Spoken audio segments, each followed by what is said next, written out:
நிகழவுள்ள யுத்தமானது தமது சபதத்தின் விளைவாய் விளங்கும். தவறு வாசுதேவரே. நடக்கவிருக்கும் யுத்தம் அஸ்தினாபுரத்தினுடைய அகங்காரத்தின் விளைவு வாசுதேவரே. அஸ்தினாபுரம் அன்று தன்னுடைய சக்தியை வெளிப்படுத்தி எனது சகோதரியின் ஒளிமயமான எதிர்காலத்தினை திரையிட்டு மறைத்தது. அன்று நான் ஒரு முக்கிய முடிவினை மேற்கொண்டேன். அஸ்தினாபுரத்தினை சேர்ந்தோர் என் சகோதரியின் பெரும் தியாகத்திற்கான பலனை நல்க வேண்டும், இல்லையெனில் தக்க பலனை அனுபவிக்க வேண்டும். தியாகத்திற்கு பலனை நல்குவது அல்லது அனுபவிப்பதா? தியாகத்திற்கு மதிப்பளிக்காத பலனை எதிர்பார்த்தால் வேதனை ஒன்றையே பிராப்தமாய் பெற நேரிடும். ஆச்சரியம் யாதெனில், இந்த தியாகத்தை செய்தது தம்முடைய சகோதரி. ஆனால் அதன் பலனை எதிர்பார்த்ததோ தாமாவீர்கள். உண்மையைச் சொன்னால் தம்முடைய சகோதரியின் வாழ்வுதனில் இருள் சூழ்ந்ததால் தாம் பழி உணர்வினை முன்னிறுத்தி அதை நிறைவேற்ற முயற்சி செய்தீர்கள். தம்முடைய கர்மங்களை தியாகம் எனக் கூறி சதி திட்டம் தீட்டி அதை நிறைவேற்றியும் வந்தீர்கள். சதி? சதியா? சதி செய்தது நானா, இல்லை தாங்களா? வாசுதேவரே, சிந்தித்து பாருங்கள். இந்த யுத்தத்தை தர்ம யுத்தம் என்று கூறி தாங்கள் அனைத்து அரச குலங்களுக்கும் சதி செய்கின்றீர். இந்த அகண்ட அகிலம் தனில் என்னை விட சதி ஆலோசனை புரிபவன் ஒருவன் உண்டெனில் அது தாங்கள்தான் வாசுதேவரே.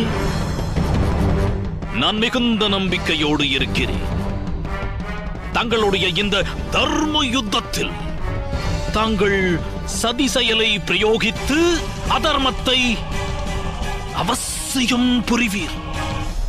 இங்கு நிகழவிருப்பது தர்ம யுத்தம் தான் மாமா அவர்களே. அதில் வீழ்ச்சியை உருவாக்குவதற்காக சூழ்ச்சிகள் நிகழ்த்தப்படும். தர்மத்தினை நிலைநாட்டுவதற்காக அதர்மங்கள் இழைக்கப்படும். சத்தியத்தை ரட்சிக்கும் எண்ணத்தோடு அசத்தியங்கள் உரைக்கப்படும். வாழ்வதற்காக மரணம் பரிசளிக்கப்படும். தலைவிரித்தாடும் அதர்மங்கள் அழிக்கப்பட்டு தர்மமானது ஸ்தாபிக்கப்படும். நம்பிக்கையான வார்த்தைகள். பாண்டவர் வெற்றியை ஈட்டுவார்கள் என்ற பெரும் நம்பிக்கை தங்களுக்கு உள்ளதல்லவா? இல்லை, நான் நம்பிக்கை கொண்டிருப்பது தம் மீதுதான். தாம் நிகழ்த்தும் சூழ்ச்சிகளின் மீது. அன்று தம்மிடத்தில் உருவாகியுள்ள சூழலில் இருந்து இனி என்றும் தம்மால் மீள முடியாத நிலை ஒன்று உருவாகியுள்ளது என்று எடுத்துரைத்தேன். இனி தம்மால் தீட்டப்படுகின்ற ஒவ்வொரு சூழ்ச்சியுமே இறுதியில் பாண்டவர்களுக்கே லாபத்தினை அளிக்கும்.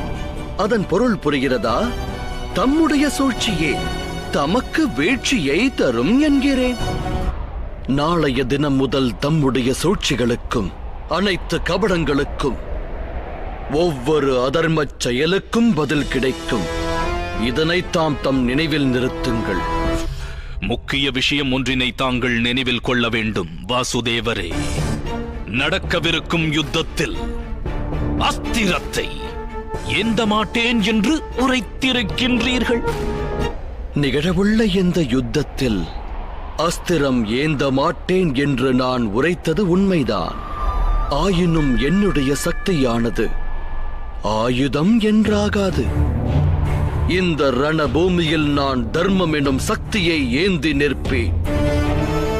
அதுவே என்னுடைய அஸ்திரமாகும். அதுவே என்னுடைய கவசமாகும். நான் ஏந்திய தர்மம் தம்முடைய அன்பு பாண்டவர்களுக்கும் கவசமாகும். கண்ணாரக் காணுங்கள் யுத்த பூமியை. பகலவன் உதித்தவுடன் யுத்தம் துவங்கும். கதிரவன் அஸ்தமிக்கும் வேளையில் இந்நிலம் முழுவதும் சடல குவியலே காட்சியளிக்கும். குருதிப் புனலில் சடலங்கள் உருள்வதை காண இயலும். ரத்தம் ஆறாய் பெருகி ஓடுவதால் காலம் உள்ளவரை இந்நிலத்தின் மண்ணானது சிகப்பாய் தோன்றும். நான் தமக்கு ஓர் வாக்களிக்கிறேன். இக்கொடும் யுத்தத்தில் மரணத்தை சந்திக்கும் அனைவருமே தமது சுவாசம் பிரியும் வேளையில் தர்மத்தின் மீது நம்பிக்கை கொள்வார்கள். தர்மத்தை நிலைநாட்டுவதற்காக ஆரம்பமாகும் இந்த யுத்தம் காலம் உள்ள வரையினில் மகாபாரத தர்ம யுத்தம் என்றே அறியப்படும்.